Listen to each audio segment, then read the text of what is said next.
today I am going to discuss my three favorite summertime. I'm not just going to say techniques, but I'm going to be more specific. I'm going to say my three favorite. Hold on, let me rephrase that. All right, here are the three best lures to fish in grass this summer. Bam. And summer can be a tricky time of year. A lot of people are fishing. These fish have seen a lot of lures by now. But that doesn't mean you should give up. There might be days where you gotta grind your teeth and just pray for a few bites. 2 or 3 fish. That might be all you catch, especially if you're a shallow water fisherman. I don't have live scope. I do have a graph up front. I got a graph bat right here in my console. But anyway, so these are gonna be the 3 best lures in my opinion.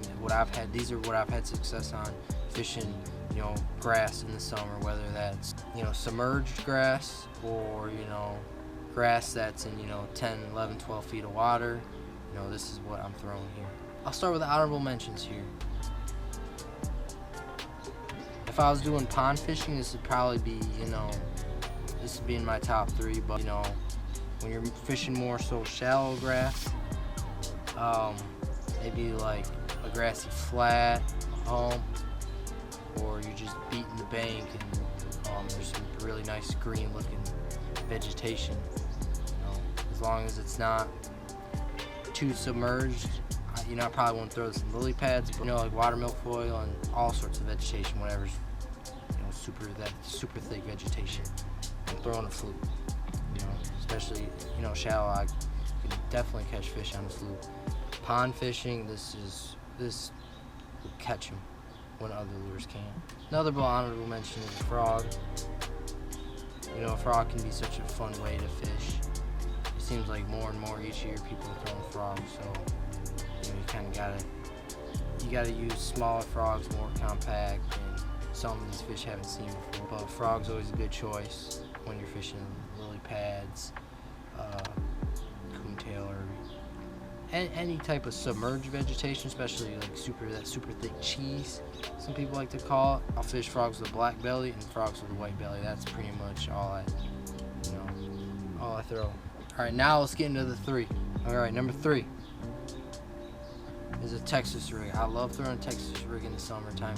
All right, you can throw a Texas rig any time of year, but unpegged 3/8 ounce or 1/4 ounce Texas rig. I honestly don't, these could be okay, these 10-inch, but what I love to throw is Senkos, man. I don't know what it is, but a Senko on a Texas rig with unpegged weight always gets bit.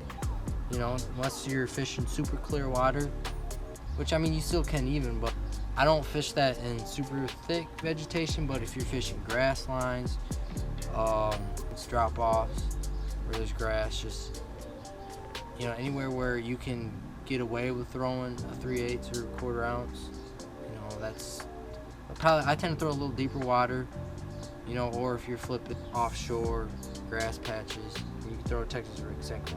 All right, number 2, one of my favorite moving bait. You can do so much with it. It's such a versatile technique. Is a 1/4 ounce peg Strike King Menace grub. This thing is insane. This really shines when you're fishing grassy flats. You're fishing little deeper vegetation. You want something moving. This is gonna get bit. It's such a good summertime technique when that grass is green and those fish are in it. You can do so much with this. You can swim it, you can hop it, Alabama shape, you can drag it, you can flip docks with it. You can do anything you really want. And this, I'd say a watermelon candy, green pumpkin, and then a black and blue or a white. That's the 3 colors that's the only 3 colors you need, man. When you buy a pack of each, you're gonna get bit this summer. You will get bit. You will catch a nice fish. It tends to catch a lot of big fish too. It's a big fish bait. Number 1, to nobody's surprise, this, if you can't get a bite to save your life, pick this up. Wacky Rig Senko. Gotta be Yamamoto. You know, I've messed around with Yum, I think Zoom, Strike King, Ochos. Yamamoto Senko it just gets it done. It just beats out the competition. I just feel more confident. It could be personal preference.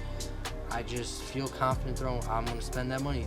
He can take my money, take my wallet. I don't even need it. The Yamamoto Senkos are the way to go. I'm telling you right now. You can fish this deep. You can fish this shallow. You can fish this anywhere you want, and you will get bit fishing these grass largemouth lakes. It is insanely good. You can catch smallmouth on it too. You can put a weight, Nico rig it, but wacky rig weightless is key. It is just so key. I sometimes dread throwing because it's like, shoot, now I gotta throw this the only way I can get bit. These natural grass lakes here in Michigan, a wacky rig, you're gonna throw a wacky rig. I got one more. Honorable mention. Okay. Honorable mention. I forgot. I'll just throw this in there. But is a Ned rig. I love fishing this in rivers. You got some moving water, some current. This is another type of lure. You could really fish anywhere. You can fish shallow. You can fish deep. You guys, there's a lot of different lures to use here, but I'm telling you what I use, what I have more, confidence in, what I have caught plenty of fish on. I know there's some lures that might outshine these, but here in central Michigan on these natural grass lakes, that's kind of what I'm mostly fishing. These lakes, they get pounded a ton. You can't just throw really whatever you want and get bit. These are lures that I rely on and never leave, my house without them. So, see you guys on the next one.